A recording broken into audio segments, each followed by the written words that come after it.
Hello, everyone. We are here with producer Corine Meijers. She has two, not one, but two projects down at South by Southwest right now in the XR experiences. How are you today, first off? Well, it's very exciting. Today is like the first day that the exhibition is open Right. for the audience. So it was kind of hectic. We just had 2 hours of people running around trying to book time slots for today, and we're fully booked now. So this was really exciting. Yeah, there's a big queue, a waiting queue already, Wow. waiting line in front of the space Right. already, like at 9 o'clock this morning. So. So it's That's really amazing. Yeah. Congratulations. That's really wonderful. Yeah, and to kind of explain how this works, I mean, with VR stuff, it's you book the time slot, and it's a very personal experience. So it's a little, you have to reserve your time, right? Yeah. Yeah. Both projects are like single user VR. So Yeah. it means there's like one person at a time in one headset experiencing the piece. And at the moment we have two headsets per project. So there's two persons every half an hour, 40 minutes that can see. Wow. So, can you talk to me about the two projects first off, and what they are? Yeah. Um, well, we are coming from the Netherlands.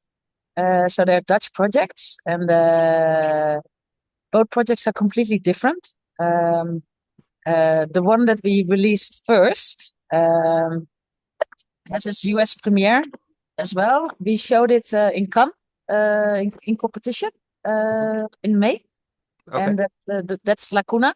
And Lacuna is a very personal story of a old lady. Her name is Sonia. And in the project, you will hear a conversation between one of my directors, Maartje, that is talking to Sonia. They have a conversation and they talk about the memories that are lost, about the memory that Sonia doesn't have anymore about her childhood. She was a little girl and she was given away to strangers by her parents because her parents knew that they were going to be in danger. They could be deported to Germany. It was Second World War. They were Jewish, and that also happened. So the parents were murdered in Auschwitz, but Sonia survived together with her sister. And we talk about how Sonia, what kind of impact that had on her life, how that shaped her identity.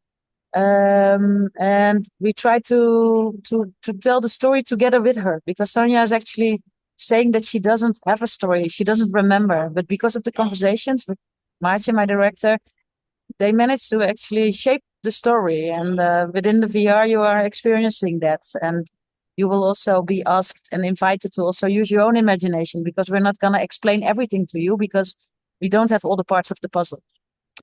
Yeah, And this is a really interesting project to me because not only are you pushing the boundaries of narrative and documentary, uh, narrative and the way a person experiences a film, but you're also pushing the bounds of documentary. Mhm. You are really forcing the viewer to become a participant, not just a viewer. Um, Exactly. Yeah. you have somebody who is making recollections, very vague recollections, and you are uh, uh, adding visual flourish to it, right? Yeah, exactly. Yeah. So in this piece, it's the conversation that is key, and the soundscape. So it's really sound driven, and we use different visual styles to spark the imagination.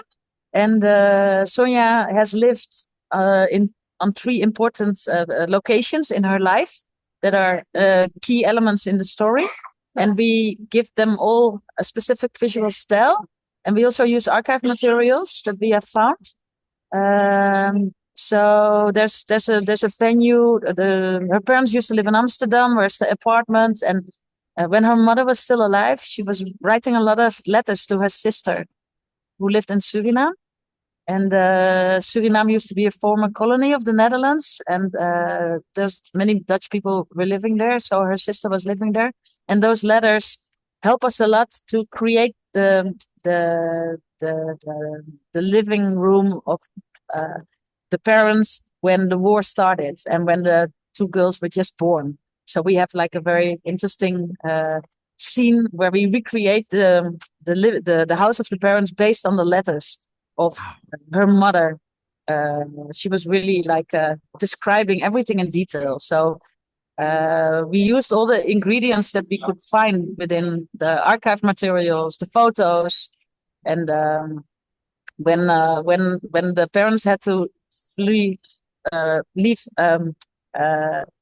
Amsterdam because Amsterdam was too dangerous, or it became too dangerous for Jewish people, so they moved to a place in the east. Well, at the moment, the parents they decided to leave Amsterdam at some point during the war because it became too dangerous for Jewish people in Amsterdam, and they moved to the east of the Netherlands, and there's a city called Apeldoorn, and the father found a job at the psychiatric institute. He worked there, and a lot of the patients were Jewish, and they always thought that they would be safe there because who would harm people with like mental difficulties and issues? Sure. But one day, the whole institute was emptied by the German, and everyone was taken to Germany. And that's the moment when the parents decided that they were giving away the two girls in order to save them, because they understood that they would be next. And that actually really happened. So that is part of the story now, but there's a lot of interesting archive material as well about this place that we also use to bring you into that environment and to support the story that Sonja and Maarten are discussing. Mm-hmm. And yeah, that's amazing. I mean, to me, it's very fascinating the way you're actually piecing together fragments of a narrative to create something a little fuller. You know, we just had some people crying in the experience. People are really moved. It's wow. really it's not easy to have like millions of people watching the piece at the same time, because we're not going to cinemas, regular cinemas. But the connection, it's so powerful, and also it's not a sad story. This lady Sonja, she's now 86. She's still alive, and she's a kick-ass lady. She's very powerful. It's really beautiful. It's of course it's a sad story in a way, but it's really about it's an inspiration for different generations to talk to each other and understand what happened. So a lot of people that come out of the headset, they tell us, I'm going to call my father tonight. I'm going to ask him questions. You know, there's so many things I didn't ask my parents yet. I'm actually curious. I should ask now before it's too late. Yeah. So it's really, it's really an inspiration as well. Wow. It's asking people to connect, you know, with their past. And yes, and there's so much going on now in the world. So there's so many Sonjas every day that there's so many children having traumatic experiences, and it's we have to learn to understand better what's happening and how things are happening and how it influences people. And it's very very powerful in that sense as well. It's definitely not just a Dutch and a Jewish story. It's much more. And it sounds like it's a story of connection. Yeah. And so now jumping to the next project that you have, Lesbian Simulator, can you tell me it's vastly different from Lacuna. No. So yeah, definitely. Tell me about that. Yeah. Lesbian Simulator, it's a debut by a young talent from the Netherlands, Iris van der Meulen. And she's a visual artist, and she likes to make virtual reality. So she did that in her art school. And this is her debut. And Iris herself, she's lesbian, and she, being a lesbian in the Netherlands, you can marry, you can have children, everything seems accepted, but she's kind of surprised already for some years that actually in public space on a daily basis, there's still a lot of discrimination.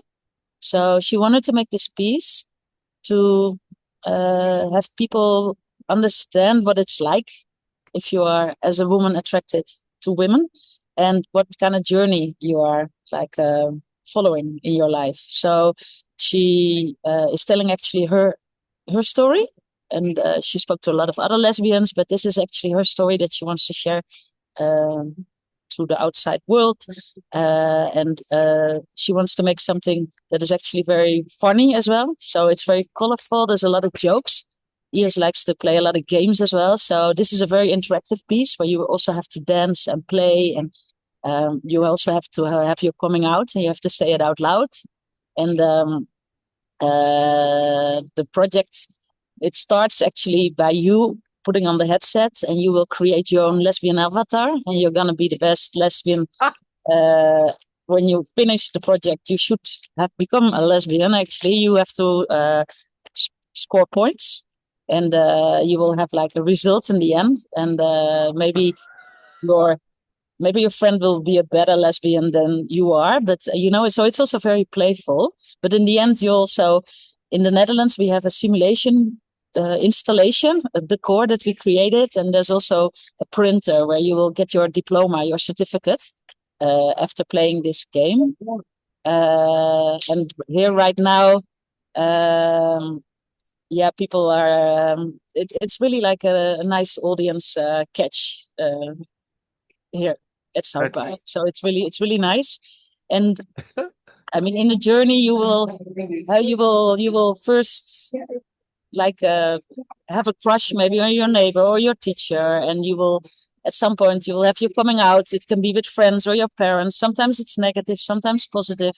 So you will have multiple coming outs as well. So every experience is a little bit different depending on choices you're making.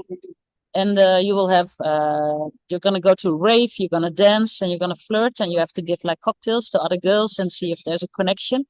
And maybe it works, maybe not. So you have to try again. And at some point, you will have a girlfriend, and you will go out for dinner. And then in the restaurant, you understand that there's actually people judging you, that you are there hand in hand, and that you are together. There's people not accepting you in who you are. And there you will understand as well that the colors become more dark, the surroundings become more intense, the the the, the lightness and the fun disappears at that moment, and then you're invited to resist this, or um, uh, how do you say that? You can decide to then follow the norm because people are judging you. So you can also hide again that you are uh, attracted to your Mhm. girlfriend. And then things calm down again, but your girlfriend is not happy at that moment. So she's not smiling. So you have to hold her hand again. And when you like hold her hand again, then she's happy, but then the surroundings become more dark again. So that's like an interactive way to play with it and to make you understand that you have a choice as well. And you will also at some point with your girlfriend take the metro, the subway back home, and there's some people that are also there judging the fact that you are there together with two girls in love. And there's some guys calling out names or pretending that they can make you straight if you would be with them.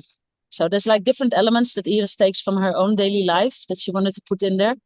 And in the end of the piece, you're gonna be at the gay pride in Amsterdam, and everything is cheerful and fun, and we all celebrate the inclusivity and the diversity that we wish for everyone to have. That is so, it's such an interesting way to do it to kind of gamify the experience and offer a goal. Mm-hmm. That's it's it's original. It's very cool. Yeah, it's very nice. Also, like it's 40 minutes long, more or less, and you don't really feel it. It's people are really in it, and a lot of people are happy that there's something funny and colorful in virtual reality as well. Something because we need to also have fun stories, and it's a unique piece. And we worked on it 5-6 years together. Wow, Uh, and we're here now, so we're really excited. Yeah, and that's wonderful. yeah, What is it that I've been wanting to ask you? What is it that, you know, is driving you to find new forms and new creative languages and pushing the boundaries of cinema? What is it that VR can do that traditional cinema can't? VR can really bring you to the place. VR can really uh, you you can smell the space, or you can become someone else and not just an observer. Observer. Like 3 years ago, I was here with a project called Symbiosis, and um, that was a project where we worked with haptic suits as well, and smells and food, and Oh, wow. it was a user experience. And when you entered the VR, you would become um, like a, a hybrid character, like a creature that had undergone like a symbiotic relationship with other creatures. It's a speculative, futuristic story world, a world from 200 years from here, Hmm. where in order to survive, we also have to collaborate better with nature and with other species. And this story, there's creatures that are like a symbiotic creature of like a human and a butterfly, or like a slime mold, or uh, there's like a frog human creature. And in order to make you feel that you are different than a regular human, we have to have the suits as well to put you in a specific position, or to have like inflatables in your suit that will make you feel the frog. For example, yeah, normally the frog, when they can sometimes make their belly like go up. So in the suit, you will also experience that. So it's really different than to watch someone on the screen experiencing something, or to embody that person and be in that environment. Like with Lesbian Simulator, you really play this active role. And with Lacuna, for example, you're not a character yourself. There you are more like a listener. Yeah, you're there with them. It's very intimate, and it really makes a difference if you're there alone with the characters in the story world. And if you have the visual world around you, and if you can move around slightly, you maybe can activate certain elements in the space. So Fascinating. it's That- really something else. Yeah, That's yeah, it's definitely a new way to pull somebody in and connect them with the piece. That's for yeah, sure. It's yeah. I had fascinating. 2 years ago I had a project here called The Imaginary Friend, and there you would be the imaginary friend of a little kid. Uh, there's Daniel. He's 8 years old, and he he's struggling with certain things in life, like everyone, and he can use a good friend.